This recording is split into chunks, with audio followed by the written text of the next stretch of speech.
I'm Mark Hannigan, a partner from Greenbackers Investment Capital, and I'm delighted to welcome all of the founders, investors, and ecosystem partners who might be joining us today. This is the latest in a series of webinars that we at Greenbackers have been delivering for our stakeholders over the last couple of years. I'm just going to very quickly recap on who we are at Greenbackers, and then I'm going to explain what today's webinar is about and introduce our main guest. So hopefully, as you'll be aware, our mission at Greenbackers is to connect emerging climate tech ventures with institutional capital, helping these ventures raise funds, which is a very difficult thing to do. Latterly, we've also started providing tech scouting services for big industrials, and that's a whole other topic. But our core mission at Greenbackers is helping the best climate tech ventures in the world find the private capital that they need to scale and to move the needle on climate change. We've had a couple of these webinars before, which hopefully you've enjoyed. And what we try to do is bring strategic partners to the table to share their insights with our cohort, partners whose services are complementary to what we do at Greenbackers and what we think founders are looking for. So for example, we've had a webinar with the team from Corpay about how to manage your Forex exposure. We've had one with Withers. I think we may have another coming up around term sheets and the legalities of running your venture. And today's webinar focuses on the other important capital in the success of your venture, human capital. You may be able to source the economic capital, but without the human capital, you're not going to get very far. So today, I'm delighted to say that we're joined by Anna Frazzetto, Chief Revenue Officer for workforce solutions provider AirSwift. Welcome, Anna. Well, thank you so much, Mark. It's great to be here today. I'm looking forward to our conversation. Indeed, as am I. Before we get into the meat of it, so to speak, do you want to say a few words about your role at AirSwift, your background, and what you're bringing to the audience today? Sure. So as you mentioned, I am a Chief Revenue Officer for AirSwift, and AirSwift is a global workforce solution provider in engineering and the technology sectors. Now, we offer services ranging from traditional staff augmentation to consulting services to onshore, offshore type of services. And of course, global employment, which I think is going to be one of the topics that we're going to be talking about today. My career, I've been in this sector for more years than I care to admit, probably about 25 plus years now. And I think I've seen, ranging from working in large companies to small companies, back to large companies, the challenge for talent acquisition has been consistent over the last 25 years. Excellent. Then I think our audience are lucky to have you and the insights that you can bring today. At Greenbackers, we work day in, day out with founders who are trying to change the world with these amazing technologies as the energy system transitions. And it is fascinating that I think not enough focus is given to the human transition that is required. We need the right talent in the right place to scale these businesses, help them scale. We do our part at Greenbackers, help the guys get the funding, but they absolutely also need the right people. So for the audience, we're going to break. The webinar is going to last up to an hour maximum. We may be slightly under. And we're going to break it into 3 sections, which we think will be of high relevance to you guys in the audience.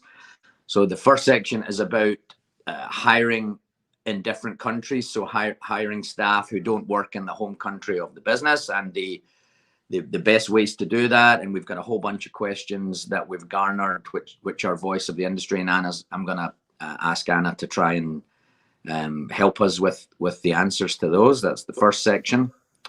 The second section is going to be about managing remote teams, something I think every person in the business community is dealing with right now. This very webinar is remote by nature. It's how we do things now. So we're going to get into the do's and don'ts and best practice around managing remote teams in section 2. And then in section 3, we, the Greenbackers team, have kind of picked the 3 or 4 questions that are top of mind of the climate tech founders that we work with. The pressing issues for these amazing founders who are chief cook, bottle washer, CFO, chief marketing officer of their little startups, and just how they make it work. So without further ado, I think we should just jump in if you're ready, Anna. I'm ready, yes. Okay, great. So section 1, navigating the complexities of hiring from different countries. So the first question that's come up is, how often should businesses consult with local experts or legal teams when they're setting up an operation in a new region? Right. And that is a great place for us to kind of start the conversation. I would have to say, you don't want to have like a one-time conversation with legal or with local experts. This should be an ongoing process that they're engaged from the very beginning. I think it depends on what exactly you're trying to do in a new market.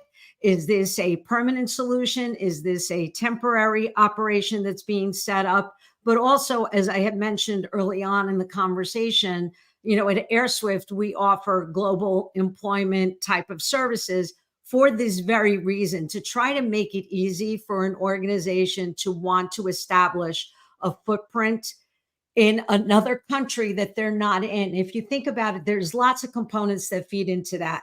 There's regulatory, there's taxation that you have to be aware of, local laws, labor laws. I mean, it's a very complex process. So you need to make sure that you're engaged with legal from the very beginning, and or consult with organizations that have expertise in this space.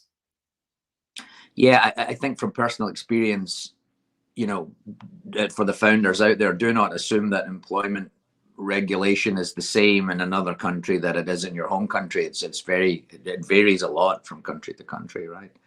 So right, and you also have to worry about visas, right? If you're migrating existing employees from one country to another country, and that's how you plan to open up in that new market, so that you think that, it'll be easier for me because I'm going to use my own team to establish the footprint there. But now you're dealing with the whole, who's going to be paying them when they're in a different country, right? So you're dealing with you need to find an employer of record that's going to be able to manage benefits, and how do you set them up? Or if you're going to hire in this new market, again, you need to make sure that you align all aspects, from how do you acquire the talent, how do you onboard the talent, and legal becomes a significant component to that. Yeah, great for our founders out there to have a go-to expert in AirSwift. So contact details at the bottom of the screen, as you can see, for anybody who's sitting there with a pressing workforce issue or challenge on their mind. We're delighted to refer you guys to AirSwift to help with that.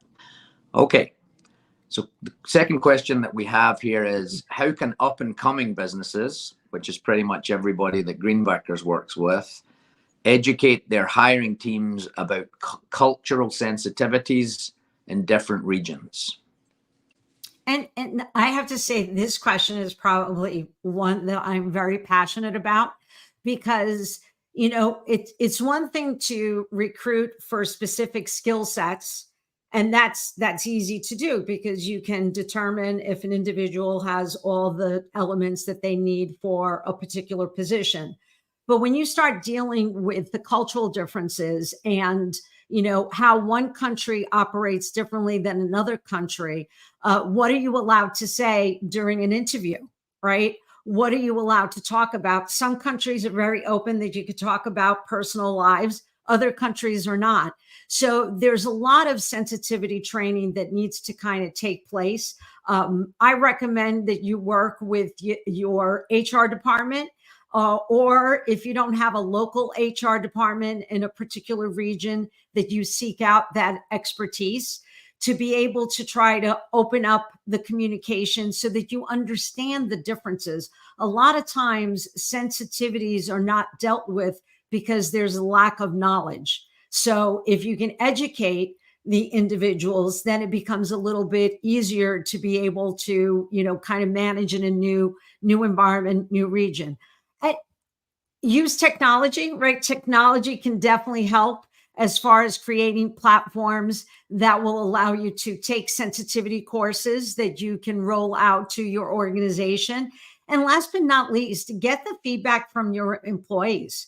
Lean into the employees. They can tell you what makes them uncomfortable, what is comfortable, what is allowed to be said when you're interviewing candidates, and so on and so forth. So I think a multi-pronged approach: look at your technology, engage with HR, and last but not least, make sure that you're getting your employee feedback so that you know how to operate. And have an evergreen process too, because sensitivities do change. What might be sensitive at one point might not be sensitive later on. So make sure you have a refresh program, an evergreen process in keeping your training current. Great insights. I'm just reflecting on my own career and some examples where I've encountered such things. I mean, there are pockets of amazing talent in different parts of the world, but I think one has to acknowledge that, yes, you can access that talent, but that talent exists in a culture that is maybe not the same as your own culture. So it kind of comes as a package. So a couple of examples I think worth sharing to make it real for people on the call. I was operating a British company, a British-based, UK-based company at one time, a lot of staff in the Middle East. And we had Ramadan, where many staff members would be fasting and, observing that religious period. And we needed, you had to be very sensitive to what those guys had going on outside of work during that time. And we were, and it was great. And we were very respectful of that cultural nuance as one example. I would imagine a lot of energy companies on the call are doing business or potentially recruiting in the Middle East. And the second one that kind of makes me smile is I was operating in an American company, and we had a Italian supplier and lots of urgent deadlines. And we ran into the kind of summer period where there's quite a lot of vacation. Some of it is national, some of it is religious, and the economy kind of slows down a little bit in Italy in the summer. And my American colleagues were a little frustrated with that, and we had a little educational session go on to help people understand the business environment in Italy. So that's just a couple off the top of my head that might make it more real for people. Different strokes for different folks. Yeah, Mark, I love those stories because, first of all, I'm American, right? And I'm also Italian. So I can relate to both sides of that equation. Yes, Italy does shut down in the summer. I'm very well aware. Yeah. Great country, though. They're so lucky. Okay. The next question. So still on the hiring out of your own home country theme, can you share best practices for documenting important decisions to ensure that everyone remains informed? I'm assuming across these regional boundaries. Yeah, I mean, communication becomes key, and so one process that's helped me and my teams work very effectively is I often say to the teams, you are going to send a communication in writing, then you're going to have a call to discuss what needs to take place, then you're going to follow up with it in writing again to make sure, of course, this is over communicating, but the over communication is definitely necessary when you're dealing with multiple countries, right? You want to make sure. Also avoid using certain expressions that are just relevant, for example, in the US or just relevant in Australia. You want to make sure that you speak in proper English with no cliches or expressions where you can get yourself in trouble. I used once, it's a little funny story, where I was talking to a team in Vietnam and I said, never kick a gift horse in the mouth. And of course, they took that literal, like, why would you ever kick a horse in the mouth? And I'm thinking to myself, wait, let me back up. Let me explain what exactly that means. But that's a lesson. It's a microcosm of what actually can happen if you don't speak in the, in simple English fashion. Okay, yeah, that's can be a minefield to kind of clearly communicate. And I think your point of earlier of utilizing your local management teams as much as you can to help on the ground with the messaging is critical. Yeah. And Mark, I just wanted to add, I mean, I think the other things is the technology that you have in place, right? So, for example, at AirSwift, we have Microsoft SharePoint, and that's a centralized platform. So like that, you can track and you can manage all communications, all documentation, and it becomes like the central point of contact to be able to access information. I think, even when you're looking at how you go about making decisions or implementing new processes and procedures, you want to have one person that owns that through the process. So like that, you have one individual that kind of spearheads all communication that has to do with this particular decision or with this particular procedure, and makes sure that it's understood, that there's clarity around it, and most importantly, that it's implemented, correctly. Yeah, the scope for miscommunication as we run a global economy, it's hard enough communicating effectively locally. So I think don't just assume it's going to happen. Err on the side of over communicating if you can. I think is good advice.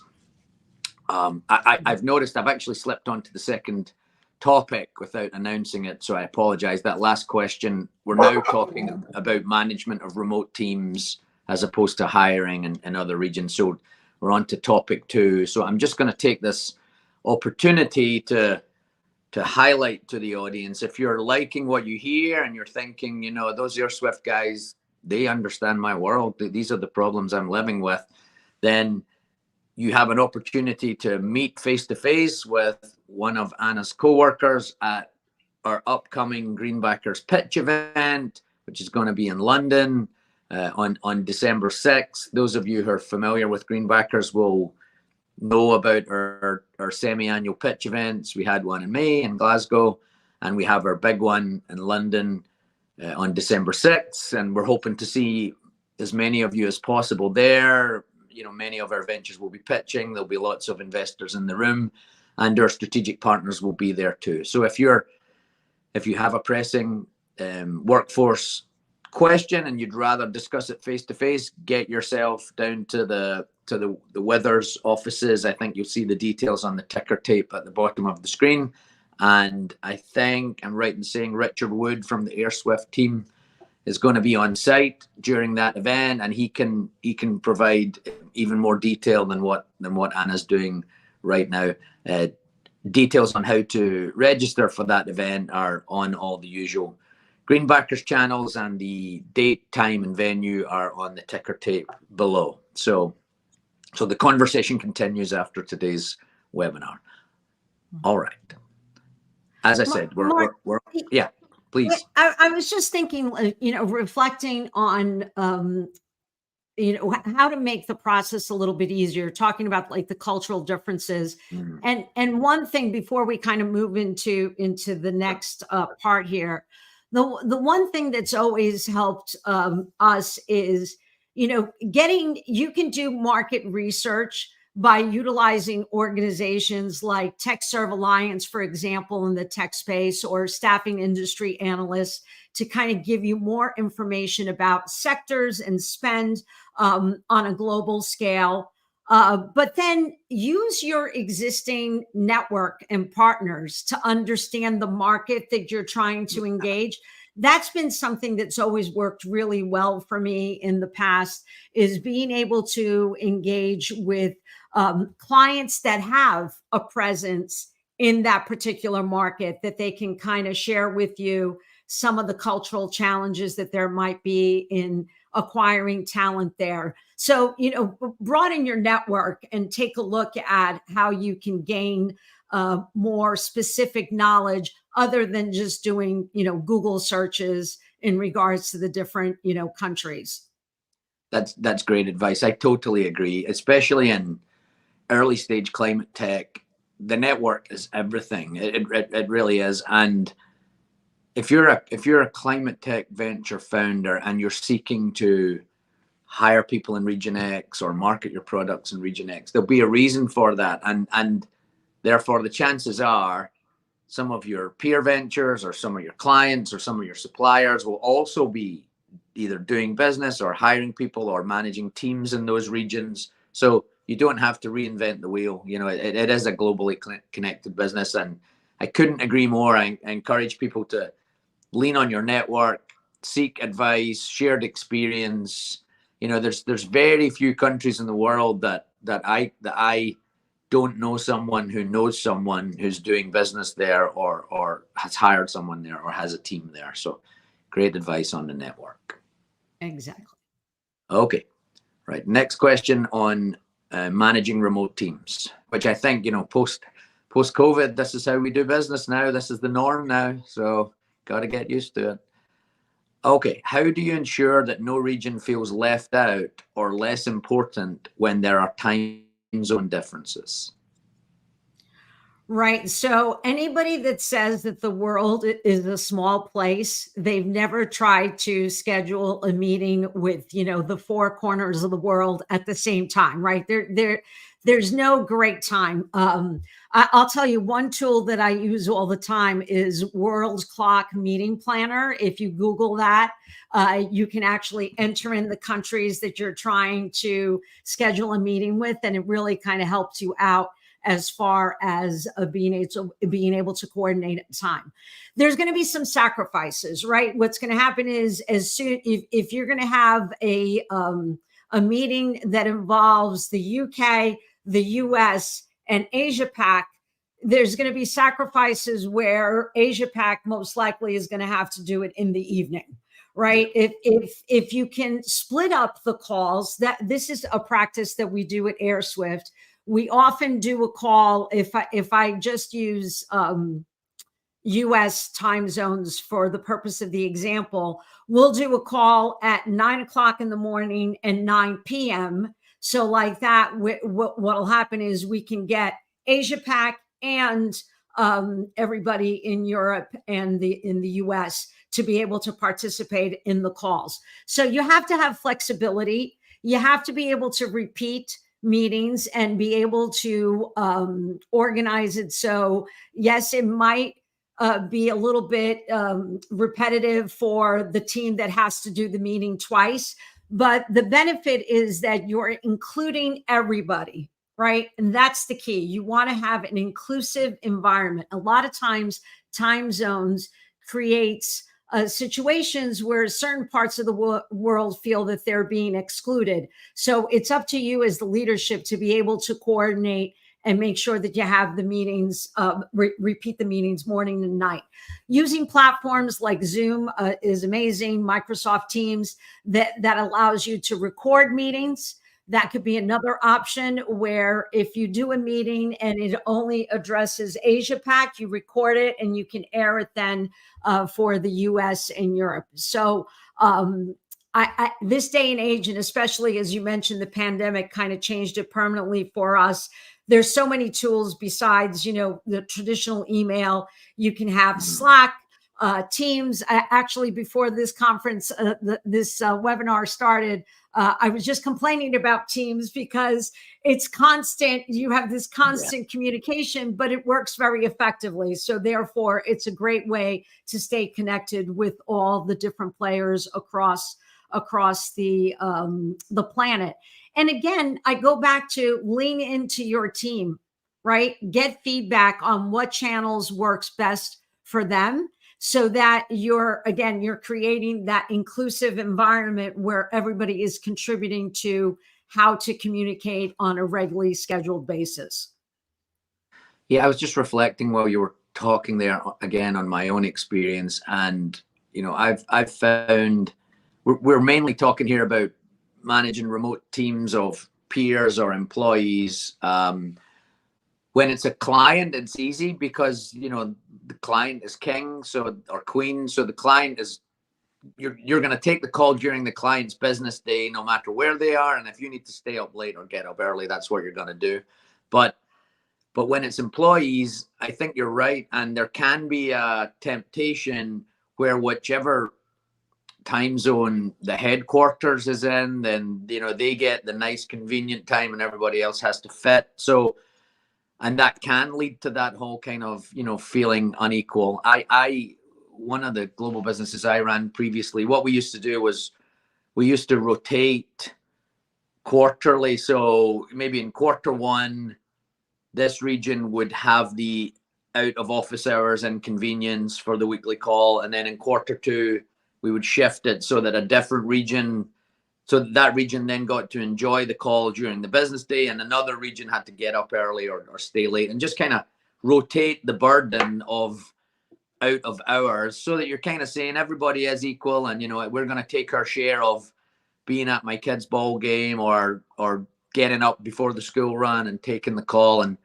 I think the key message is be flexible and don't just take it for granted that, well, it's the APAC team and they're just going to do it in their evening and that's the way it is. I think that's not the way to think about it. So I think you've given some great suggestions there around that, because it's a global business. There's nothing we can do about it. When it's morning in the US, it's evening in Asia, and it is what it is.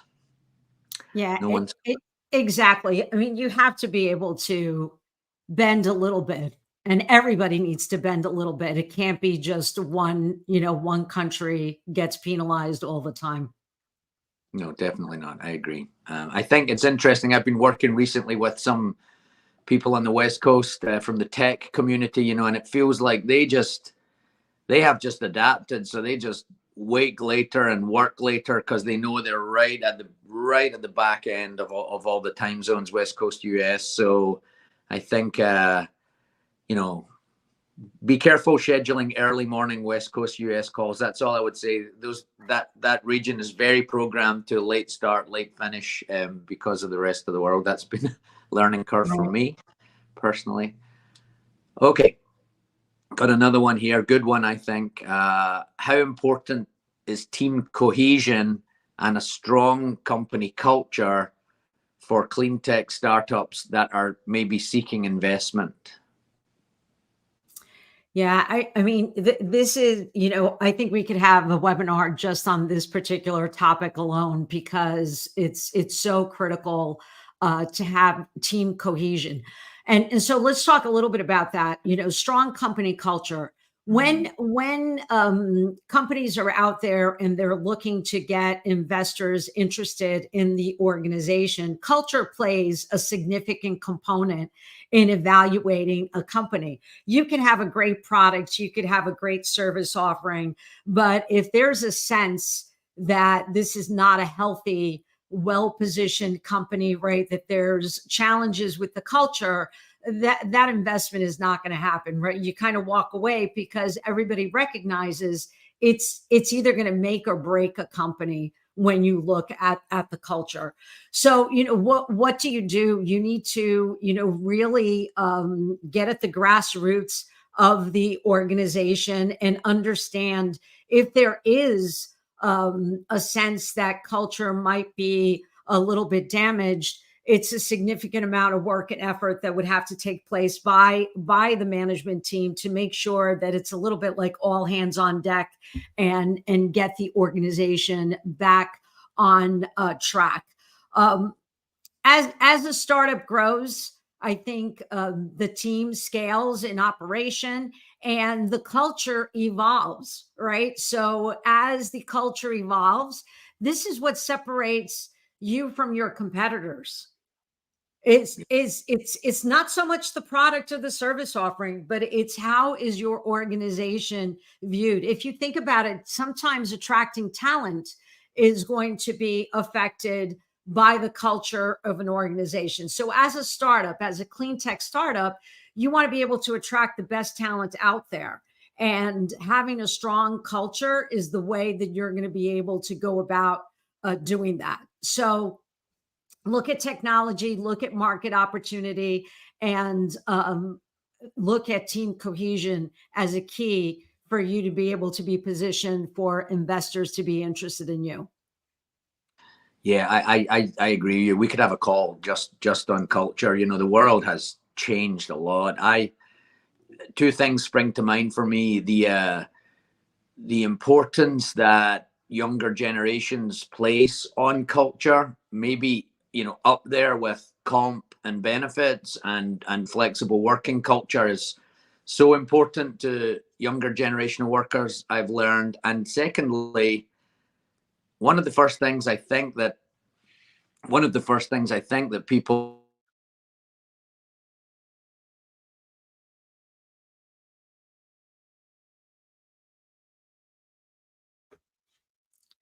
I think we might have lost Mark, but I'll just add some color to what Mark was just talking about as far as, you know, looking at Gen Z, for example. We do an annual Getty report, which is a global energy technology index that we do annually. And we have about 11,000 respondents worldwide. And one of the sections in our report revolves around, you know, looking at your career growth and looking at what makes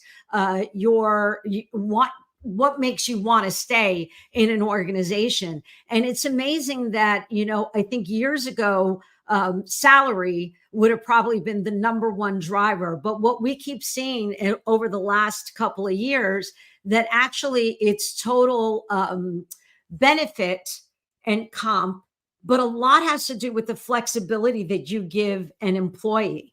So therefore, you know, people want to be able to work out in the middle of the day. For example, if they're training for, you know, a marathon or some competition, so they want that flexibility. Or they have a family and they want to be able to leave and go pick up the children, or they're a caregiver to their aging parents, and they need to be able to have mornings and evenings available to take care of their family. But flexibility is a key component to what you need to make sure that you offer employees, and that's how you're going to attract the best talent. So especially when you look at, you know, just connecting the dots here with clean tech, you're going to want to attract the best and the brightest, and it's going to be by having flexibility in what you offer your clients. I think maybe a logical next place for us to talk about a little bit is, what can you offer talent when it's not just compensation like we were just talking about. I think in a startup, you have flexibility that you can offer stock options or equity stake in a company. I think that's a great way to get employee engagement, and it truly motivates the team to feel part of the company. I think offering your talent opportunities for professional growth. That's one thing that is not just a Gen Z type of initiative. I think it spans across all aspects of the labor workforce, being able to enhance your career. So constantly learn and being able to advance their career are key items. So Mark, thank you for coming back. I figured I was just going to keep going here. I was talking a little bit about what else can we offer talent other than just compensation. So I was referring to, stock options, and equity stake might be an option, or just professional growth and being able to provide that constant learning and evolving in their career are great ways of being able to get teams to be engaged and to get that loyalty where they want to stay with you, and they're not jumping ship just because another organization is going to offer them another, $20 an hour for their employment. Sure. Yeah. Sorry, I lost my signal in my hotel there, and that's another example of managing remote teams, I guess, the irony of it. But I was another point I wanted to make about culture. Just before I dropped off, I was talking about like you said, the different importance that younger generations place on culture versus maybe Gen X or baby boomers. And it sprung to mind for me that if you try and hire someone, one of the first things they're going to do is check out your company on things like Glassdoor. And, if you don't have a great culture, that's going to get out there,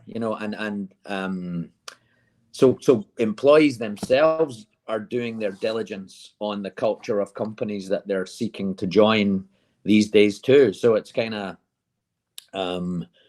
it's not something you can afford to ignore. If you want to access the best talent, you have to have an attractive culture. I think that's what I'm trying to say.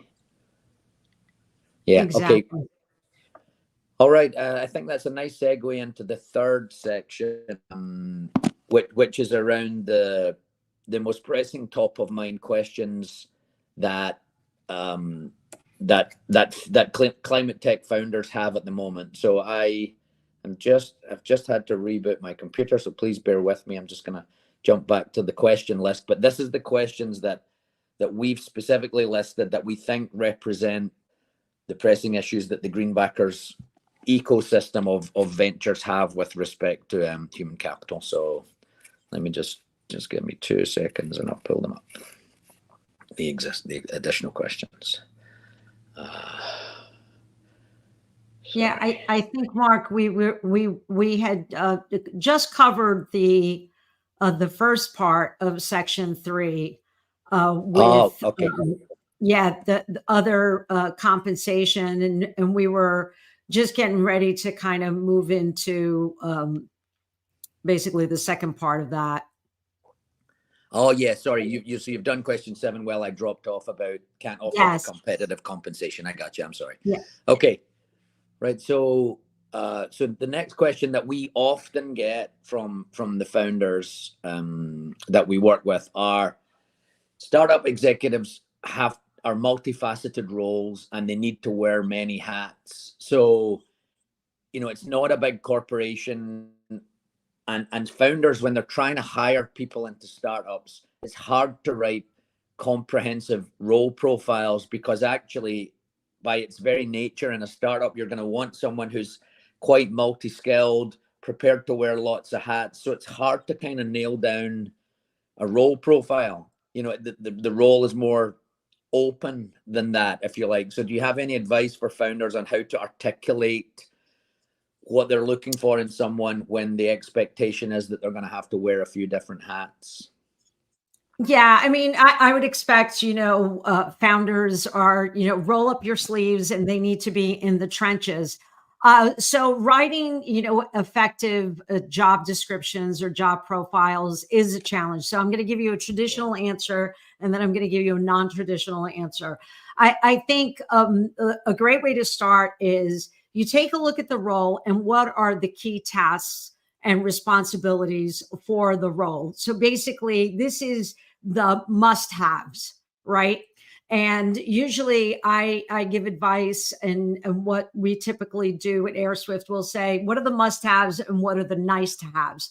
Because that'll help you align your thinking as to what you want this individual to do. How many times have we looked or had conversations with some people, and it sounds like they're looking for Superwoman or Superman to do this role, because in reality, it's probably multiple roles that they've kind of rolled up into one. So it's good to start with the basics and say, let's separate must have for this individual versus nice to have. Then you start looking at not only the regular skills that you would need, problem solving skills, managing various stakeholders, whatever is necessary, for the actual position. But you need to take into account emotional intelligence, soft skills, right? That needs to be a component that you add to your job profile.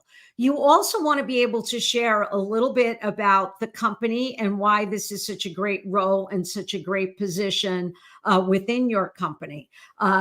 Share your values, your culture statement, your mission statements, and that'll help attract, some of your talent. Be very transparent as to what the challenges are associated with the role. That'll help you put together a nice 1 to 2 page, document that you'll be able to share with your candidates. Now I'm going to say the non-traditional response, which is, my goodness, there's so much AI out there, and you can literally use Bard or, Chat GBT to kind of help you to say, okay, like, this is the role that I'm looking for. And it could help you. If you ask the question, I want to add some emotional intelligence components to this job description, what should I add? And therefore it'll get you started. The one, not to sidetrack and talk about artificial intelligence, but the one sidetrack that I will tell you is it's a tool and it's there to help you. And these are the ways that you can kind of utilize it so that it helps you get started the right way. And you have a nice launch pad to get you to where you're trying to go to with whatever, aspect.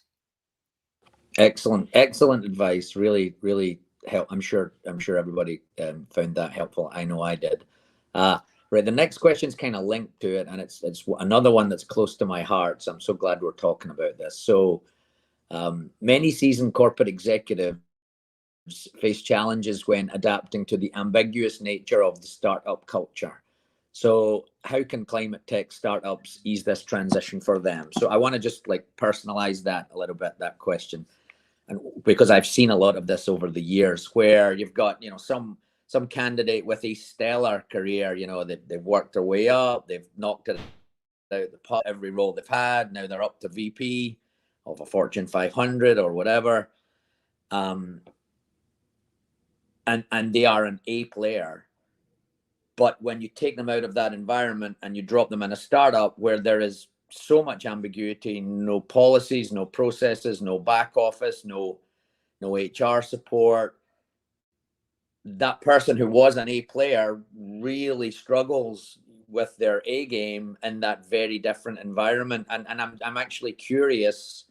So when AirSwift, when you look at candidates, are you kind of like, right, that person's just not cut out for a new venture, a startup? They are a corporate animal and that's what they do, or that person's actually tired of the corporate world and is looking for this how do you view that kind of challenge, that the startup wants the top talent, but the top talent doesn't always perform well in the startup environment? I think is what I'm saying.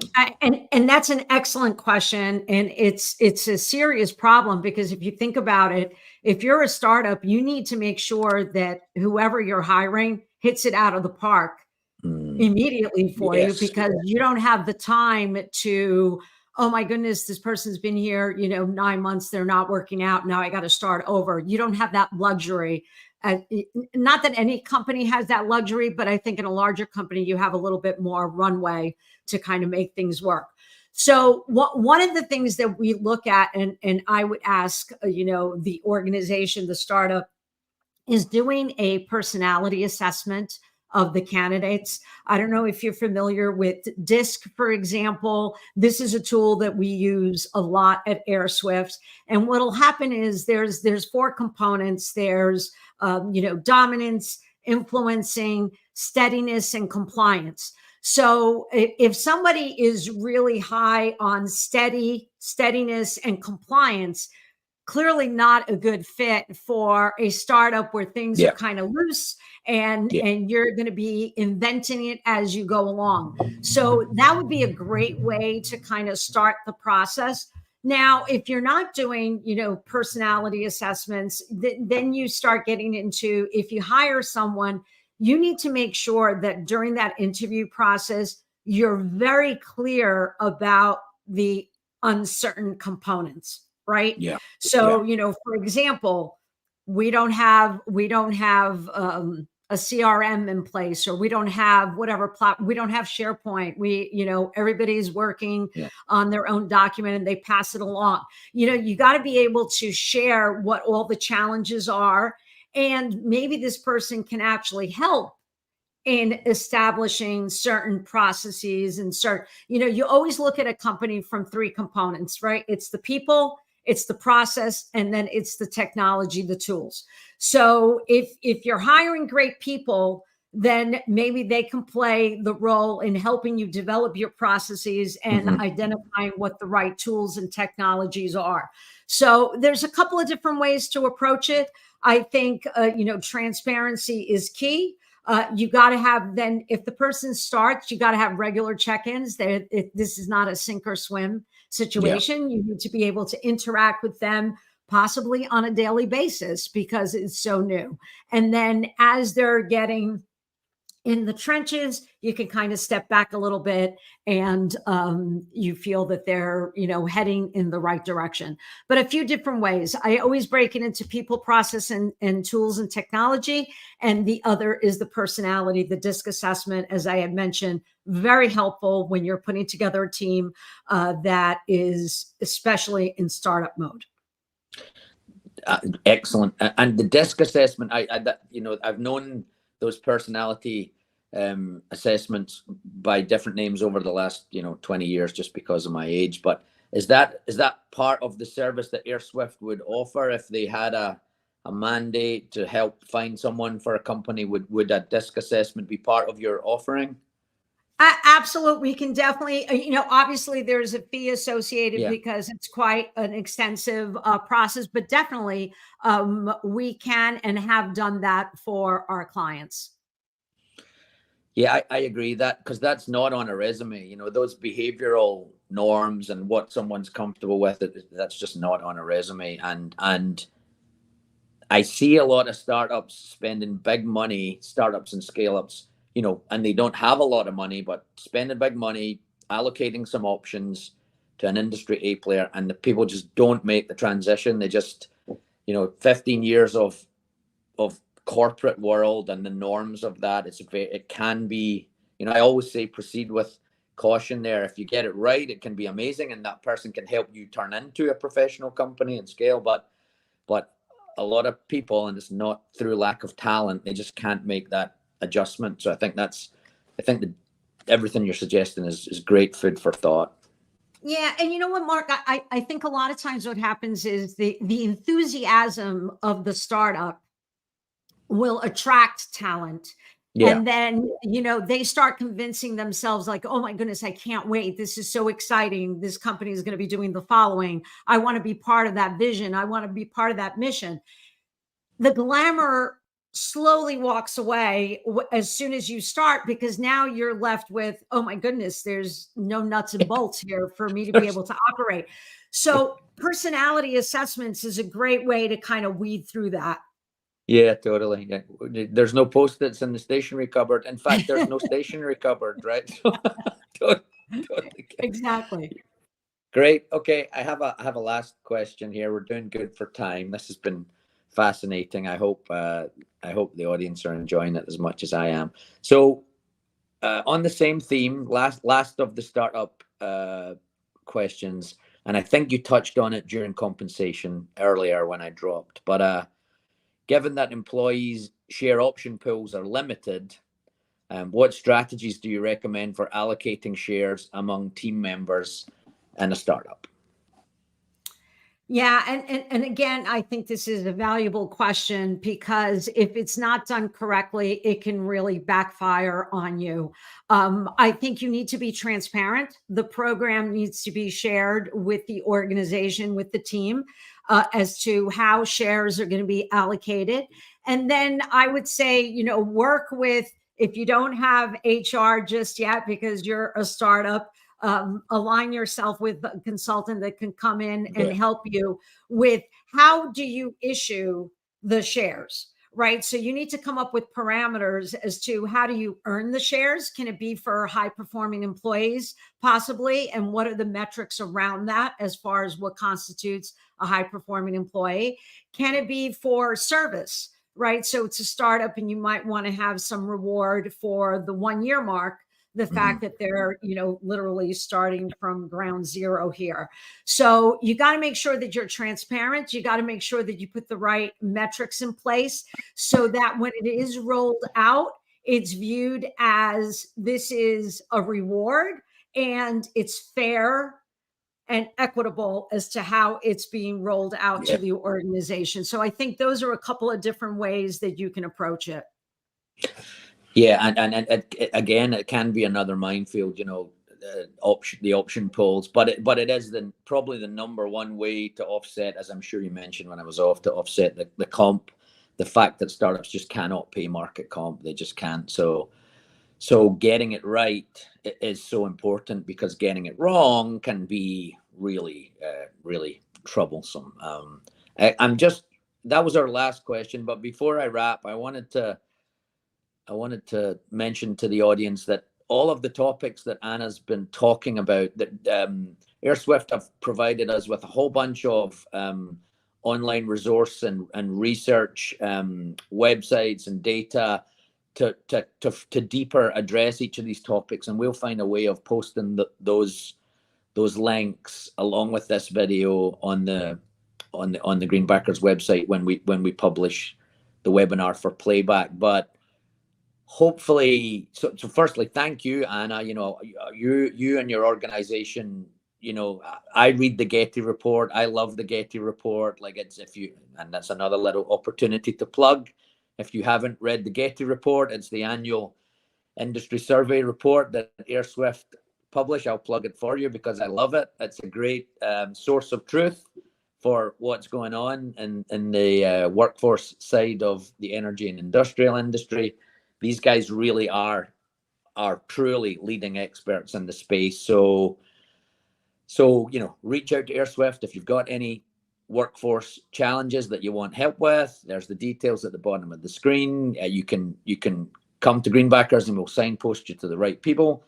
You can come to the London event and you can have a coffee with Richard, who's going to be there and reliably informed. And hopefully this webinar has added value for our founder community. That's what we try to do by bringing in strategic partners and experts like Anna and AirSwift to help you on your journey as a founder. I firmly believe that human capital, I said it in my promo for this event, that's arguably the most important capital in the journey of a startup is human capital. So Anna, can't thank you enough. Hope we can do it again. Like you said, we could do a whole webinar on just one of those questions. So thank you so much for your insights. Really appreciate it. And I hope everyone has a great day. Thank you, Anna.